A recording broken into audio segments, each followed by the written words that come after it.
장입니다. 좀 이따 마이크를 좀 올려줘. 네.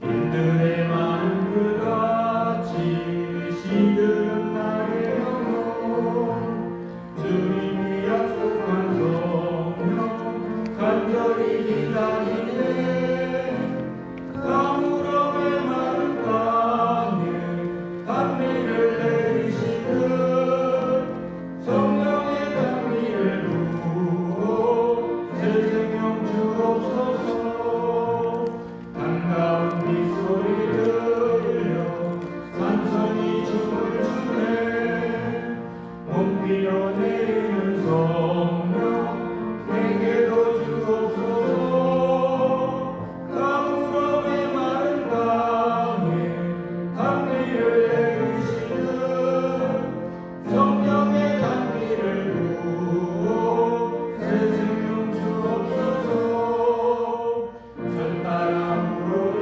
내려 조목이 무성하니 갈급한 내 심령 위에 성령을 주옵소서 가물어 메마른 땅에 단미를 내리시듯 성령의 단미를 부어 새 생명 주옵소서 참되신 사랑의 언약 어길 수 있사오랴 오늘의 흡족한 은혜 주실 줄 믿습니다 가물어 메마른 땅에 단미를 내리시듯 성령의 단미를 부어 새 생명 주옵소서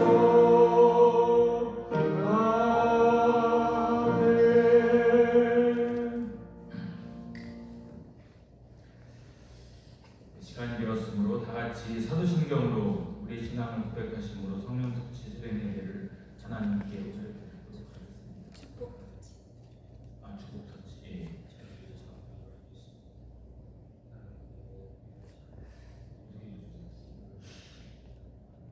사도신경으로 신앙 고백하겠습니다. 나는 전능하신 아버지 하나님, 천지의 창조주를 믿습니다. 나는 그의 유일하신 아들 우리 주 예수 그리스도를 믿습니다. 그는 성령으로 잉태되어 동정녀 마리아에게서 나시고 본디오 빌라도에게 고난을 받아 십자가에 못 박혀 죽으시고 장사된 지 사흘 만에 죽은 자 가운데서 다시 살아나셨으며 하늘에 오르시어 전능하신 아버지 하나님 우편에 앉아 계시다가 거기로부터 살아있는 자와 죽은 자를 심판하러 오십니다.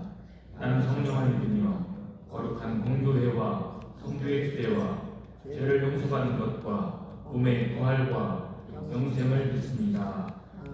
아멘.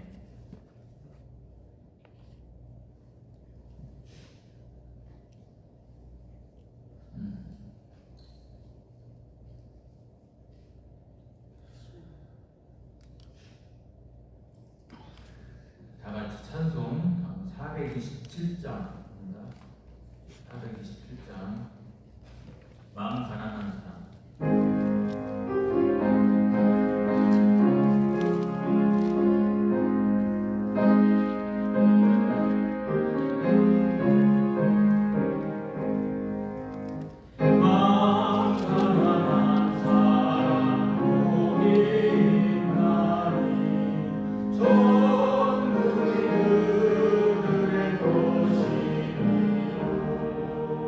그의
사랑과 은혜가 풍성하신 하나님 아버지, 오늘도 이른 새벽에 생명의 말씀 앞에 서게 하시고 우리가 말씀과 기도로 하루를 시작할 수 있게 인도해 주시네 감사드립니다. 오늘 이 아침 잠언 18장 19절부터 21절 말씀을 통해 우리 말이 얼마나 큰 힘을 가지고 있는지 깨닫는 시간 되게 하여 주시옵소서. 특별히 우리의 혀의 건세를 통하여 사망과 고통이 아닌 희망과 생명의 열매를 맺기로 원합니다. 우리의 입술이 사람을 살리고 세우는 축복의 통로가 되게 하옵소서. 주님, 우리는 때로 생각 없이 내뱉은 말로 가족과 이웃과 우리 동료와 동료에게 마음의 상처를 주고 또한 불평과 원망, 비난과 판단의 말을 하며 살아왔음을 고백합니다. 우리 입술을 용서해 주시고 성령께서 우리의 마음으로 우리의 혀를 다스려 주시옵소서. 하나님 아버지, 우리 가정 안에서 축복의 말이 오게 하시고 서로를 격려하며 사랑을 표현하는 말이 넘쳐나게 하시옵소서. 배우자에게는 존중과 믿음의 언어를, 자녀에게는 믿음과 소망과 신뢰의 언어를, 부모님께는 감사와 공경의 말을 드리게 하시며 우리의 말 한마디 한마디가 가정을 세우고 사람을 살리는 우리 주님의 생명의 씨앗이 되게 하여 주시옵소서. 또한 우리가 만나는 모든 사람에게 위로와 희망을 전하는 입술이 되게 하옵소서. 낙심한 이에게는 용기를 주시고 슬퍼하는 자에게는 위로하는 말을, 지친 자에게는 힘을 전하는 말을 하게 하시고 예수님의 사랑이 우리의 말과 행동을 통해 끌어가게 하옵소서. 주님, 혹시 우리의 마음이 멀어진 사람이 있다면 먼저 화해를 구하는 기도로 용서를 얻을 수 있게 허락하여 주시고 관계를 회복하는 지혜의 말을 하게 하옵소서. 우리 말이 다툼을 키우는 불씨가 아니라 사랑을 이어주는 다리가 되게 하시고 우리 공동체 안에서 평안과 화목을 이루는 도구가 되게 하옵소서. 오늘 하루도 우리의 입술을 주께 맡깁니다. 말하기 전에 먼저 생각하게 하시고 생각하기 전에 먼저 기도하게 하시며 우리의 말이 하나님께 영광이 되고 사람을 살리는 축복의 말이 되게 하옵소서. 우리의 삶이 주님, 우리 예수 그리스도의 향기를 전하는 아름다운 증거가 되기를 원합니다. 오늘 시간 주님의 생명이 되시며 참된 말씀 되시는 예수 그리스도의 이름으로 기도드립니다.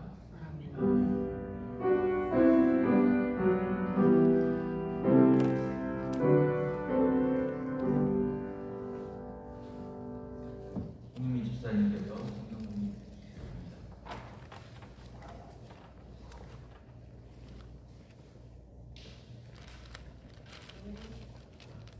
오늘 우리에게 주신 하나님의 말씀은 잠언 18장 19절부터 21절 말씀입니다. 노엽게 한 형제와 화목하기가 견고한 성을 취하기보다 어려운즉 이러한 다툼은 산성 지정은 같으니라. 사람은 입에서 나오는 열매로 말미암아 배부르게 되나니 곧 그의 입술에서 나오는 것으로 말미암아 만족하게 되느니라. 죽고 사는 것이 혀의 힘에 달렸나니 혀를 쓰기 좋아하는 자는 혀의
다음 목사님께서 나오셔서 축복의 말은 사람을 살린다라는 제목으로 하나님 말씀을 전해 주시겠습니다.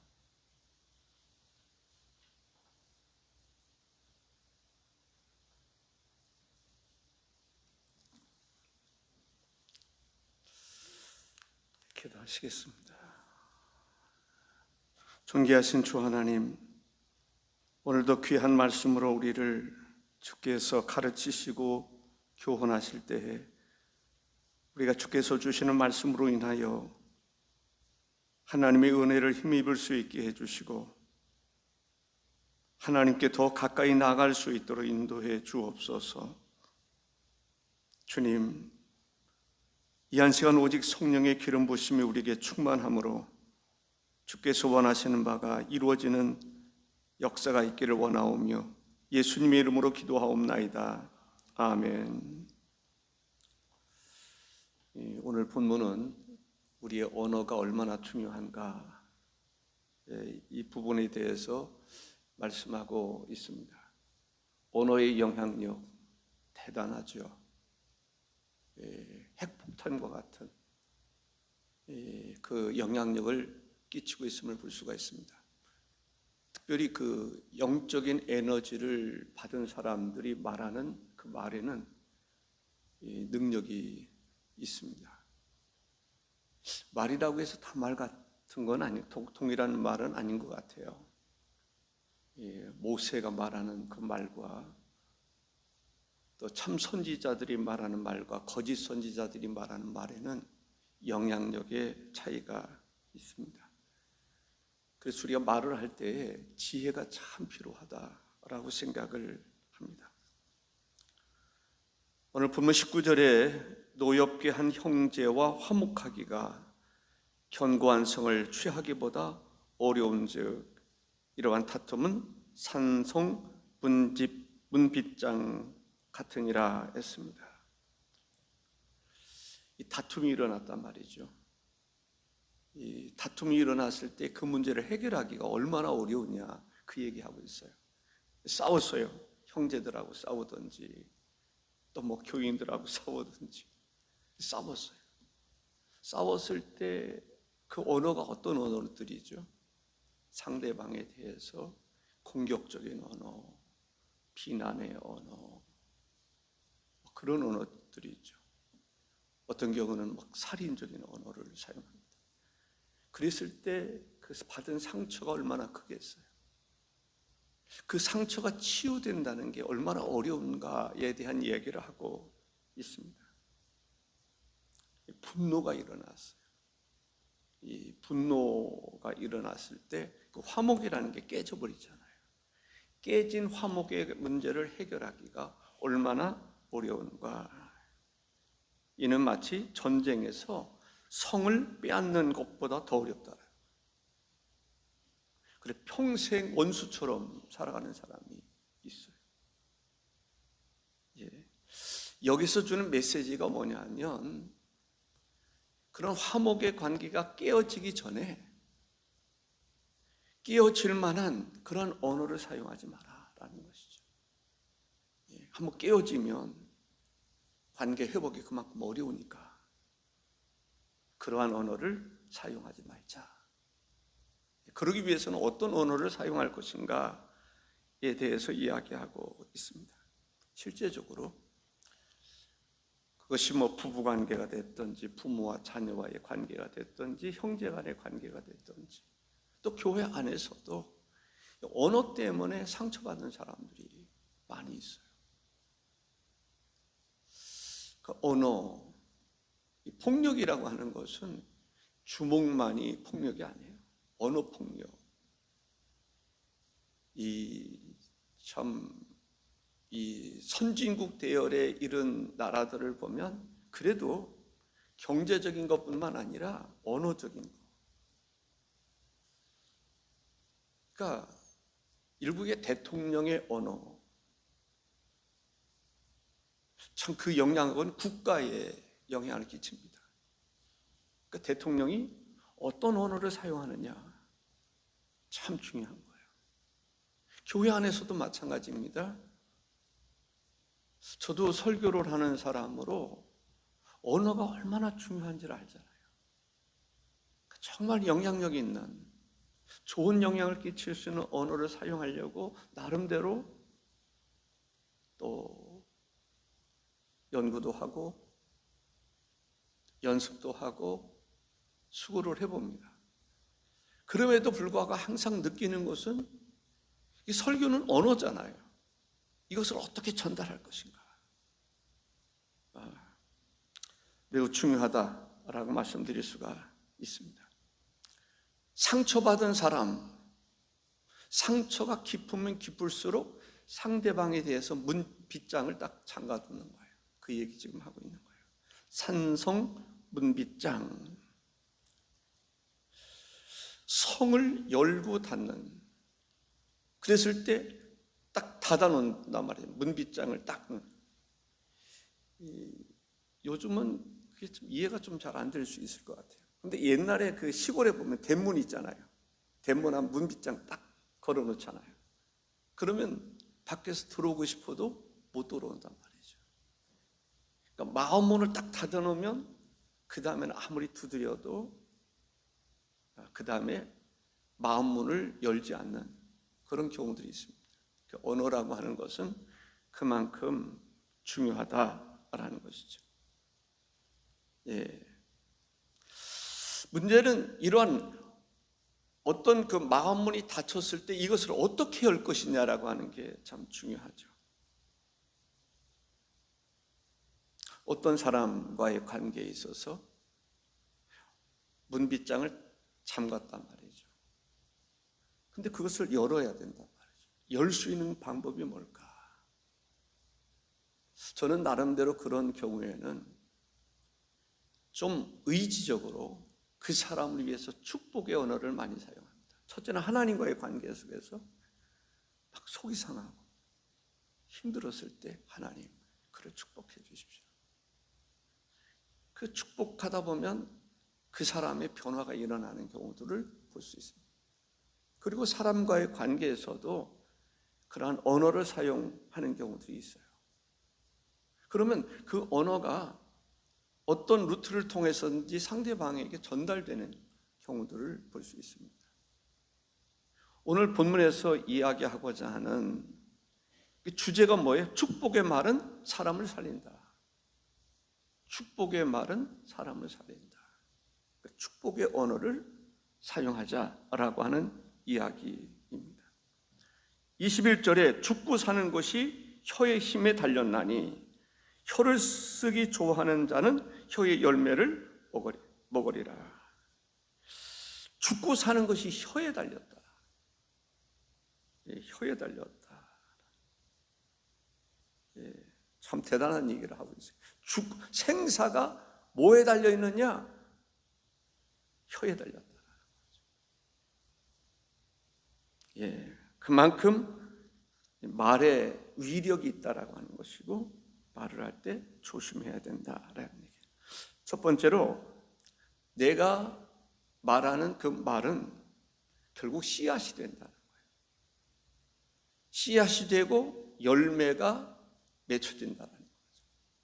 우리가 말하는 것은 마치 씨를 뿌리듯이 자녀들에게 말하는 것이 자녀들에게 씨가 되고 결국은 열매가 되고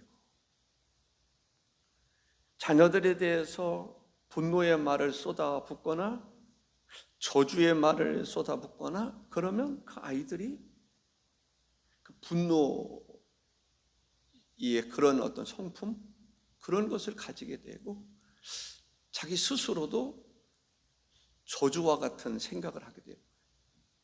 무슨 것을 심어주느냐가 참 중요하다라는 거죠. 닮았다라는 얘기를 하는데 그 닮은 것 가운데 하나가 언어, 표정 이런 것들이 아닐까라는 생각이 듭니다. 20절에 사람은 입으로 나오는 열매로 말미암아 배부르게 되나니 곧 그의 입술에서 나는 것으로 말미암아 만족하게 되느니라. 입에서 나오는 열매, 과일, 그 열매라고 하는 것, 과일도 다양한 과일이 있지 않습니까? 여러분들 맛있는 과일 하면 어떤 생각이 나요? 그 사과도 참 맛있죠. 복숭아도 제가 예전에 그 조추원하고 가까운 데 있어서 그런지 조추원 복숭아가 참 맛있었던 것 같아요. 품종이 뭔지는 잘 모르겠는데 사과, 부사 참 맛있게 먹었던 설이 맞은 그런 나무에서 따는 그 부사, 그 맛을 참 맛있게 먹었던 추억이 있습니다. 어쨌든 우리가 어떤 말을 하느냐에 따라서 열매를 맺게 된다는 거죠. 내가 열매를 먹게 되고 상대방도 열매를 먹게 된다. 그랬을 때 우리의 언어는 맛있는 언어가 돼야 됩니다. 달콤한 언어, 양약이 되는 언어, 도움이 되는 언어. 내 언어로 인해서 하나님께 영광을 올려드리고 내 언어로 인해서 하나님의 뜻이 이루어지는 그러한 언어. 그 언어가 어디에서? 재직해서, 어디에서? 가정에서, 어디에서? 직장에서, 어디에서? 교회 공동체 안에서 이루어져야 된다는 거예요. 그래서 내가 어떤 말을 하느냐에 따라서 재직기가 좋아. 재직기 언제 들어오지? 당회 언제 들어오지? 기대가 되는 그러한 언어, 그 언어. 여러분들이 어떤 언어를 사용하느냐에 따라서 재직기가 행복한, 나로 인해서 다른 사람들이 행복해하는, 이 교회는 다닐만 하구나. 당회가 기다려지는. 여러분 스스로도 그렇게 생각하지 않습니까? 사람들이 좋은 언어를 많이 사용하면 그 언어에 귀를 기울이고 싶은 거예요. 그러니까 우리 그리스도인들은 세상의 언어와 교회의 언어, 성령 받은 사람의 언어와 성령 없이 살아가는 사람의 언어, 말씀이 있는 사람의 언어와 말씀이 없는 사람의 언어는 구별될 수 있어요. 그리스도인이라고 하는 이름을 가졌는데 세상의 언어를 막 사용한다. 그 세상의 언어를 교회로 가져와서 교회가 세상되게 하는 그런 사람이 아니라 그리스도의 언어, 그리스도를 가슴에 품고 그리스도의 정신을 가지고 사용하는 언어로 인해서 세상을 변화시키는, 내 스스로가 감동이 되고 또 다른 사람들을 변화시키는 그러한 언어가 나와야 되는데, 그 언어는 내 안에 무엇이 담겨져 있느냐에 따라서 언어가 달라진다. 성령이 담겨져 있으면 성령의 언어를, 말씀이 담겨 있으면 말씀의 언어를, 은혜가 충만하면 은혜에 충만한 언어를 사용한다. 내 안에 은혜가 없는데 은혜로운 말이 안 나오죠. 내 안에 성령이 없는데 성령의 언어가 나올까요? 말씀이 없는데 말씀의 언어가 나올까요? 감동이 없는데 감동의 언어가 나올까요? 나올 리가 없습니다. 왜? 그 사람의 열매니까. 그 사람의 말은 그 사람의 열매까지 이어져야 된단 말이죠. 그런 면에서 우리가 사용하는 언어라고 하는 것은 내 심령 상태를 말하는 것이다. 내 심령 상태. 내 마음에 하나님의 나라가 이루어졌으면 당에서 하나님의 나라가 이루어지고, 마귀의 나라가 이루어졌는데 마귀의 언어가 나올 수밖에 없는 거죠. 왜? 속에 있는 것이 나오니까. 영혼이 잘 되면 같이 범사가 잘 되고 강건해지는 하나님의 은혜가 있어야 됩니다. 영혼이 잘 된 사람, 그 사람에게는 영적인 언어가 나오고 영적인 열매가 있고 분위기가 그렇게 되고, 두 번째는 언어에는 영혼을 죽이고 살릴 수 있는 강력한 권세가 있다라는 거죠. 21절에 죽고 사는 것이 혀의 힘에 달렸나니, 죽고 사는 것이 혀의 힘에 달렸나니, 여러분들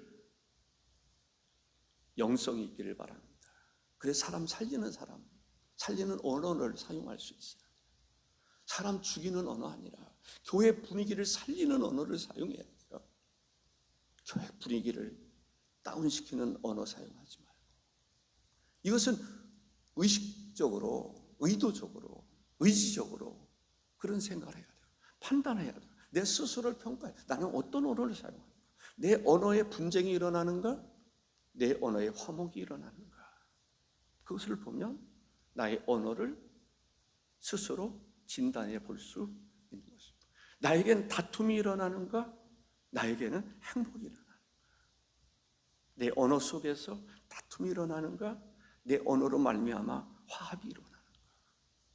그런 걸 보면 자기 스스로를 진단해 볼 수 있다라는 거죠. 죽고 사는 것이 혀에 달렸다. 여기서 원어를 보면 베아드 라손이라는 말인데, 라손이라는 말은 혀를 얘기하는 것입니다. 그런데 베아드라고 하는 말은 손 안에라는 뜻이 있습니다. 그러니까 이 무슨 말이냐면 마치 혀는 손과 같은, 손이 달려있는 것 같다라는 거죠. 영향력이 있다라는 이야기를 하고 있습니다. 죽고 사는 결정권이 손 안에 달려있다. 내 말 안에 달려있다라는 거죠. 내 손 안에 있어이다. 내 말에 달려있다라는 거죠. 그만큼 말이라고 하는 것은 영향력이 있는 것입니다. 말은 손과 같은 내 손 안에 있다. 쥐고 펴는 것, 살리고 죽는 것이 혀에 있다. 그러니까 어떤 언어를 사용해야 됩니까? 전도는 어떤 언어일까요? 전도하는 사람에게는 사람을 살리는 언어를 사용합니다. 살리는 말, 말씀. 그 살릴 수 있는 영성이 있는 가운데서 말씀이 나오는 거하고 영성이 없는 가운데서 말씀이 나오는 거는 사이가 좀 있겠죠. 그러니까 우리 영혼이 잘 돼야 돼요. 요한이 가이오에게 딱 봤을 때 영혼이 잘 돼요. 그래서 여러분들 영혼이 잘 되는 것을 가만히 보면 기도할 때 기도가 달라요. 그래서 기도할 때 감사함으로 하나님께 아뢰라고 그랬잖아요. 뭐 한 번도 받아본 적 없는 사람처럼 뭐 달라.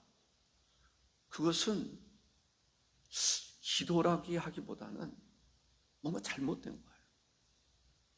그러니까 주님 가르친 기도를 가만히 보세요. 주님께서 말씀하신 감사함으로 주신 은혜 감사. 하나님 주신 게 얼마나 감사해요. 이 성전 얼마나 감사해요. 교회를 세우신 거 얼마나 감사해요. 교회 속에 누가 계십니까? 주님이 계시잖아요.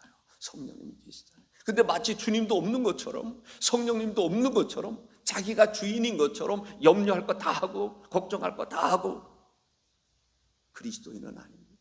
그리스도의 삶은 아니라는 거죠. 그러니까 그리스도인의 삶 속에는 우리가 하나님이 계시잖아요. 아멘. 교회 안에 하나님 계시다고 여러분들 말하지 않습니까? 교회의 머리가 예수님이라고 말하지 않습니까? 그런데 예수님 제껴버리고 교회 안에 성령님 계셔서 성령 없는 사람처럼 마치 사람들의 공동체인 것처럼 생각하는 거예요. 참 가슴 아픈 일이죠. 가슴 아픈 일입니다. 가슴 아픈 일이죠. 교회를 교회 되게 하는 거. 말에 달려있는 거야. 우리가 말 속에 우리 교회 주인은 예수님이십니다. 하나님이십니다. 우리 교회 운영하시는 분은 성령님이십니다. 어떤 문제가 있을 때 우리 교회 주인 되시는 예수님께 구하십시다. 예수님의 이름으로 기도하십시다. 성령님의 도우심을 구하십시다. 이런 영적인 언어가 나와야 되는데 마치 하나님도 없는 것처럼 예수님도 없는 것처럼 우리들이 주인인 것처럼 인간들만 모이는 그건 교회도 아니에요. 거기 하나님의 역사가 없어요. 말의 능력이 없어요. 말의 능력은 우리가 하나님의 언어를 사용할 때 말의 능력이 있는 것이고 교회는 그래서 저는 예전에 오성춘 교수님 와서 집회했을 때 그때 그 분위기 가끔 얘기합니다마는 예수님의 이름으로 가득 차 있는 교회. 예수님을 말하는 교회. 그거예요. 성령님의 임재와 역사를 늘 생각하는 사람들이 이야기할 때 예수님의 얘기가 나오고 성령님의 이야기가 나오고, 무슨 교회를 이야기하든지 무슨 얘기를 하든지 예수님 얘기가, 예수님으로 가득 차 있는 교회가 되어야 된다라고 하는 그 얘기를 집회 내내 강조하고 있었음을 저는 기억을 합니다. 그게 바로 영적인 사람이다라고 할 수 있어요. 말에 경각심을 심어주는 것을 볼 수가 여러 있습니다. 혀의 손 안에 있다라는 거죠. 그래서 우리는 축복의 언어를 사용하셔야 됩니다. 축복의 언어. 솔로몬은 언어의 법칙을 이야기할 때 부메랑의 법칙을 이야기하고 있어요. 우리가 불평하고 원망하고 저주하는 언어를 하면 스스로에게 뭐가 돼요? 유익이 될까요? 스스로에게도 유익이 안 돼요. 왜? 내 속에 뭐가 가득 차 있어요? 불만이 가득 차 있어요. 불평이 가득 차 있어요. 원망이. 그러니까 늘 그런 얘기 나오는 거야. 근데 상대방은 어떻게 되죠? 상대방은 내가 불평하고 원망하고 그러면 상대방의 반응은 어떨까요? 부메랑처럼 똑같이 돌아온다는 거예요. 그래서 그 사람의 언어를 가면 다툼이 일어나는 사람들을 보면 부메랑이 일어나는 거예요. 왜? 그런 언어를 가지니까 상대방에서 그런 반응이 나와요. 싸움이라고 하는 것이 그래서 싸우는 거예요. 그 예수님의 언어는 어떤 언어입니까? 가나마다 잡힌 여인이 왔어요. 사람들이 돌을 들고 있어요. 돌. 그건 무슨 무기죠? 살인 무기입니다. 왜 돌을 들었을까요? 쳐 죽이려고. 살인 무기예요. 그런데 예수님께서 뭐라고 말씀하십니까? 죄 없는 자가 돌로 치라라고 얘기하잖아요. 죄 없는 사람이 어디 있어요? 교회가 사랑 얘기를 합니다. 하나님은 사랑이라. 근데 교회는 용서가 있어야 되는데 용서가 없어요. 세상 사람들만도 못한 수준의 삶을 살아가는 것이 교회 안에서 발견될 수 있는 거예요. 기가 막힌 거죠. 말로는 용서니 사랑니 말하지만 용서가 없어요. 어떤 누가 범죄하면요, 누가 어떤 일로 인해서 죄를 짓거나 잘못하면 돌을 던져 비난하고, 얼마나 비난이 많습니까? 견딜 수가 없어서 교회를 떠나요. 예. 그런데 예수님은 뭐라고 했어요? 죄 없는 자가 돌로 치라고 말씀하시고, 그리고 뭐라고 말씀하고 있습니까? 나도 너를 정죄하지 않는다 라고 말씀하시는 것을 볼 수가 있습니다. 뿐만 아니라 예수님께서는 십자가에 달려 죽으실 때 자기를 십자가에 못 박는 그들을 향해서 아버지, 저들이 알지 못하고 저러는데 용서해 주십시오. 스데반도 동일하게 얘기를 합니다. 놀라운 것은 지금도 그런 사람들이 많이 있습니다.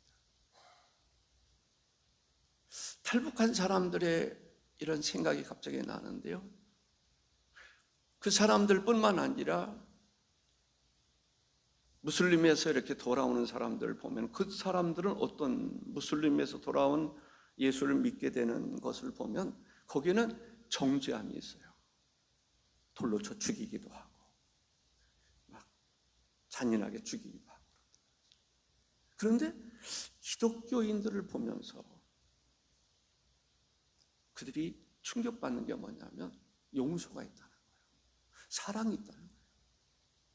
그래서 처음에는 무엇일까 하다가 기독교의 사랑을 발견하고 용서를 발견하고, 죽어가면서도 무슬림에게서 죽어가는데 저들을 용서해달라고 기도한단 말이죠. 자기들은 상상할 수 없는 그 일을 목격하게 됩니다. 그게 뭐지? 스데반의 얼굴을 바울 사도가 보았을 겁니다. 그 얼굴이 천사 같았다. 돌에 맞아 죽어가면서. 근데 무슬림들이 그것을 보는 거야. 기독교가 뭐지? 왜 우리를 용서한다고 그럴까? 우리 같으면 용서가 없는데 용서가 있다. 교회에 정말 필요한 게 뭘까요? 용서와 사랑과 화목케 하는 일을 힘쓰는 데 있다라고 생각을 합니다. 이 자녀들이 부모님 때문에 상처받는 경우들이 많아요. 그 부모가 인정해줘야 되는데 그렇지 못했습니다. 어제 예를 들었던 생각이 납니다. 어디서 얻어맞았어요. 억울해. 그래서 집에 와서 그래도 엄마 찔찔 짜면서 나 아파요. 얻어맞았어요. 얘 이놈의 자식아, 어디 가서 얻어맞고 살아? 때려야지. 그자라도 맞고 억울하고 속상하고 그러는데 위로가 아니라 오히려 책망을 들었을 때 우리 엄마 맞아? 우리 아빠 맞아? 예, 상처. 저도 자녀들 이렇게 키우고 보면 어느 때 그럴 때가 있어요. 아빠, 그때 내가 마음이 아팠어요. 어떻게 아빠가 그럴 수 있어요? 한 번은 금산에서 이렇게 집으로 가는데 어떤 아이가 막 떼를 쓰고 우는 거야. 야, 울지 마라, 울지 마라. 아무리 너 울으면 내려놓을 거야. 그래도 막 떼를 쓰고 울더라고요. 그래서 좀 내려놓고 그때 저녁에 해서 밤에 조금 갔어요. 근데 나는 조금 이렇게 뒤에 백미러로 보면서 조금 갔는데 아이는 나를 떼어놓고 완전히 우리 아빠가 도망갔다고 생각하는 거예요. 어떻게 그 상처가 큰 거예요. 그래 내가 그 뒤에 그때 뭐 얼마 안 됐다 그랬는데 자기는 그냥 자기를 떼어놓고 마냥 확 가버린 것처럼 느껴졌다는 거죠. 제가 자녀들에게 용서를 구한 적이 있습니다. 아빠가 나름대로 너희들 참 사랑하고 아끼고 그런다고 했는데 상처 줄 때가 있었구나. 상처 줄 때가 왜 없었겠어요? 미안하다. 아빠를 용서했으면 좋겠다. 그런 얘기를 한 적이 있습니다. 아마 용서했으리라 생각을 합니다.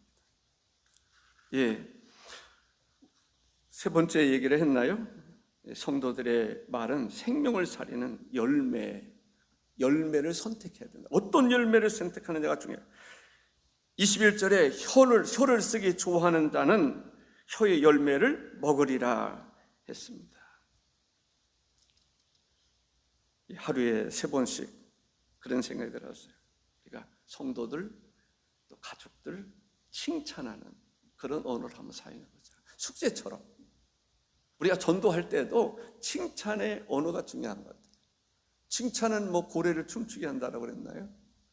칭찬의 언어, 축복의 언어, 축복감. 제가 사실은 시간이 좀 지났는데요, 이거 좀 틀어주려고 그랬어요. 네.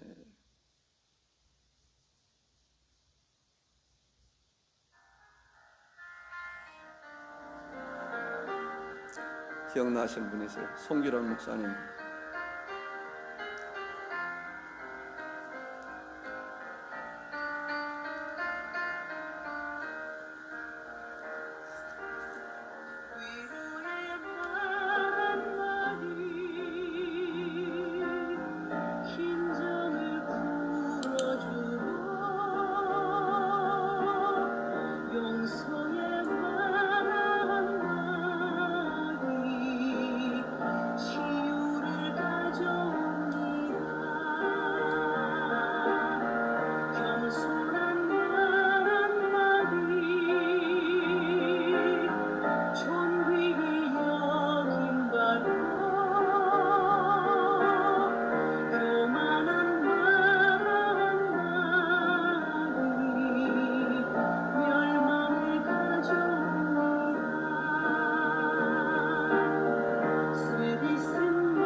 예전에 송계론 목사님 그 세미나에 참 많이 따라다녔고 배웠던 그런 기억이 납니다. 이 시간 우리 기도하겠습니다. 우리 하나님 앞에 또 회개하는 기도도 필요하리라고 생각을 합니다. 왜냐하면 내가 던진 한마디의 말에 내 자녀들, 또 배우자들, 이웃들 마음문을 닫아놓는 그런 경우들이 있을 수 있지 않습니까? 그래서 우리가 하나님 앞에 기도하기를, 하나님 내 입술에 파수꾼을 세워주셔서 언어를 잘 선택하게 하옵소서. 예수님께서 사용했던 그 언어, 용서와 사랑의 언어, 긍휼히 여기는 언어, 위로의 언어, 주님의 언어를 닮아가게 해달라고, 그리고 축복하며 살아가는 언어를 구하시기를 바랍니다. 목사님을 축복하고, 장로님을 축복하고, 권사님을 축복하고, 집사님을 축복하고, 구역의 인도자를 축복하고, 또 모든 성도들 축복하는 그런 언어를 사용하게 해달라고 기도할 수 있기를 바랍니다. 제가 먼저 기도하고 통성으로 기도하시다 돌아가시기 바랍니다. 존귀하신 주 하나님, 이 시간 이 축복의 언어가 사람을 살린다고 하는 귀한 언어의 중요성을 우리가 말씀을 통해서 깨달을 수 있게 해주시니 감사합니다. 사람의 살고 죽는 것이 언어에 달려있다, 언어의 손에 달려있다라고 이야기하는데, 우리가 이때까지 정말 사람을 살리는 언어를 사용했는지, 죽이는 언어를 사용했는지, 정말 재직회를 살리고, 당회를 살리고, 교회를 살리고, 가정을 살리고, 직장을 살리고, 이웃을 살리고, 나의 언어가 어떤 언어였는지를 하나님 알게 하셔서 언어를 어떤 언어로 사용할지 깨닫게 해주시고, 그래서 우리의 언어가 죽이는 언어가 아니라 살리는 언어 되게 하시고, 풍성한 열매를 맺게 하는 언어, 거두게 하는 언어, 그 열매를 맛볼 수 있는 언어가 되게 해달라고 기도합니다. 주여 역사해 주옵소서. 예수님의 이름으로 기도하옵나이다. 아멘. 이 시간은 통성으로 우리 기도하시다 돌아가시겠습니다. 우리 언어 문제를 놓고 주여 한번 외치면서 여러분들 자유롭게 기도하시다 돌아가시기 바랍니다. 주여! 존귀하신 하나님 아버지 감사합니다.